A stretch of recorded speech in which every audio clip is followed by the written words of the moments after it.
நம்மளை சுற்றி பல பணக்காரங்க இருக்காங்க. அந்த பல பணக்காரங்க பல கம்பெனிஸ் வச்சுருக்காங்க. அவங்க மட்டுமே பணக்காரனாக ஆகிட்டு இருக்காங்க.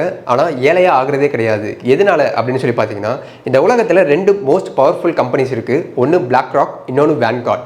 இந்த 2 கம்பெனியோட மொத்த காசு எவ்வளோ அப்படின்னு சொல்லி பார்த்தீங்கன்னா $15 ட்ரில்லியன். இது கம்பேர் பண்ணிங்கன்னா இந்தியாவோட 5 இயர்ஸ் ஜிடிபி. இது மட்டும் இல்லாமல் ஆப்பிள், ஃபேஸ்புக், கூகுள் இந்த மாதிரியான ஏதாச்சும் ஒரு கம்பெனி எடுத்து அந்த கம்பெனி வச்சிருக்கக்கூடிய மொத்த காசு வந்து பார்த்தீங்கன்னா இந்தியாவோட 1 இயர் ஜிடிபி.